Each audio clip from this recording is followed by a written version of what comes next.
Hello, my name's Misty Cronin. I'm Head of Sales at PayApps for Australia and New Zealand. Today we are at Rockhard Bar and Grill in Melbourne and have just finished a roundtable on building resilience in the construction industry. I have Peter Riley with me from 2Construct. Hello, Peter. Hello. Thank you for having me along. Oh, it's an absolute pleasure. Yeah. So you ready to jump into these questions? Yeah, sure. What's your role at 2Construct? So I'm co-founder and director at Right. 2Construct. So me and my business partner Duncan McPherson started 2Construct in 2004. Okay. So we're coming up to 20 years My goodness. next year. So that's exciting for us, and there's been lots of challenges along the way. Probably none more so than the last couple of years, but I think we're getting through all that now. So it's a good industry to be in, and it's ever changing. Keeping you on your toes? Keeping everyone on their toes, yeah. All right. So let's dig into the topic of resiliency. Yeah. So from your perspective, what do you consider to be the most significant challenges and opportunities confronting the construction industry? I think it's good to talk about this now after the last couple of years. I think it's been difficult. There's a lot of builders that probably aren't at the table anymore that would have been a few years ago.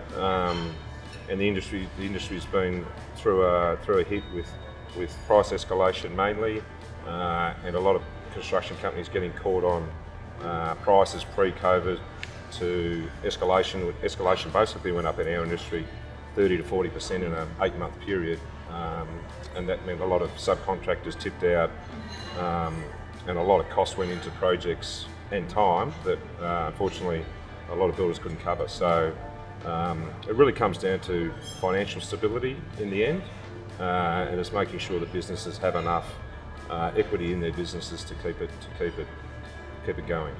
Yeah. Absolutely. Yeah, it does. Yeah. And then businesses are different size as well. Like we're basically a mid-stream sort of a construction business in Victoria.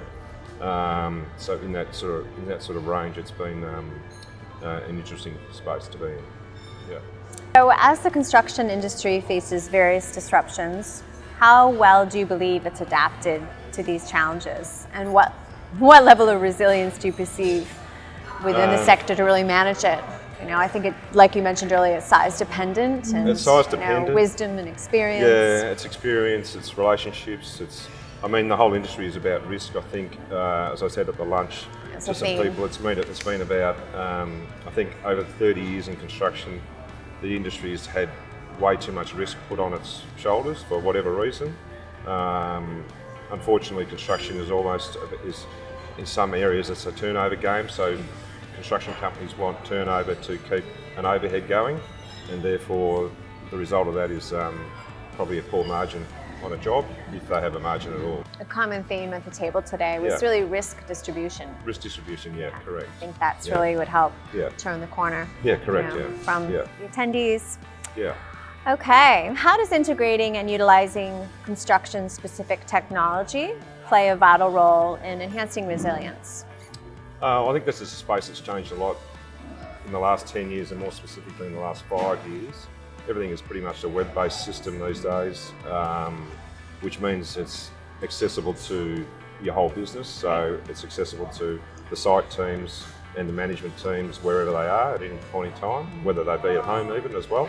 And we can get vision over the whole business and how it's performing each day, whether that's how many people I have on site, how many subcontractors I have on site, where they are in the claim process, where they are in the risk and OH&S space as well. Yes. So it's really changed a lot in the last 5 years, and there's quite a lot of competitors in that space as well. So it's really a matter of not necessarily one platform fits everything. There seems to be a lot of platforms that make up the puzzle to get the right outcomes. So I think it's having flexibility to be able to use, what you're good at.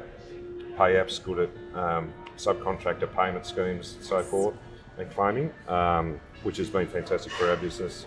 And it's like we use other systems like Hammertech and Procure Pro and so forth, which have got their own little niche in the construction industry as to what they can provide for us.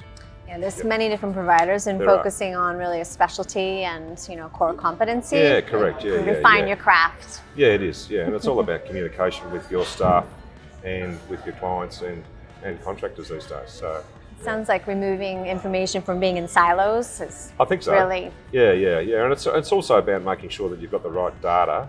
There's lots of data, but you've got to be able to use the data. interpret it. So it's the old, data in. If it's the wrong data in, then you're going to get the wrong data out. So it's All making day sure long. that all day long. So it's really just making sure that everyone, the team understands, and that you've got people in your team that are the champions of each particular software package. Yeah, and we've seen that just feedback from customers is if you get end users involved early on in your procurement and looking at different software, and then when it's rolled out, champions that really believe in it because it helps them. It does help them in the end, yeah. And that makes a much smoother adoption for future projects. It does, yeah. Yeah, and I think one of the other things we discussed was obviously resources and how difficult it's been over the last couple of years to get good management staff. And that's been a big issue in the industry, but you'll attract good staff if you have good systems as well. So, so we found over the last couple of years that sure there's been a turnover of staff across the whole industry, but if you can get people involved in the processes and the technology, they're good. They're happy to come on board. Yeah, people want to have meaningful work to do and efficient tools to do it with. Correct. So. Yeah. And like I said before, they want to work anywhere now. It's not I just rock into the office every morning and then rock out again. It's all they want to be able to work from home, work from site, work from their car, work anywhere. So sometimes that's good, sometimes that's bad. It's a fine line, isn't it? Line, yeah. Fine line. Correct. Yeah. All right. Now, how is PayApps contributing to the creation of greater resilience in 2Construct?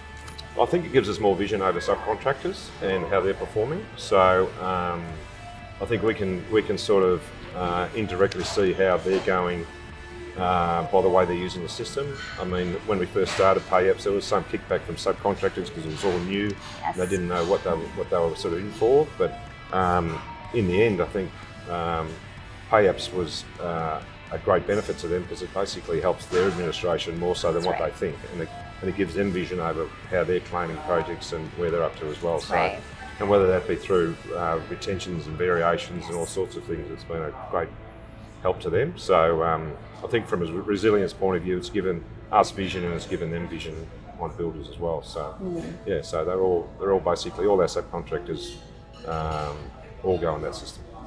Yeah, I think it's a key point because the way PayApps was designed, it's to deliver value to you as a builder and a general contractor, but to subcontractors as well. Yeah. Because we need both of those working in harmony.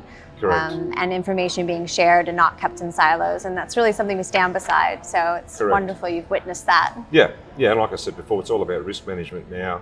So the more vision we can have over our subcontractors, there's a big risk if a subcontractor goes broke for us, because we've then got to go out, get another subcontractor, or somehow finish the project. Yes. So it is all about risk again. Absolutely. Yeah.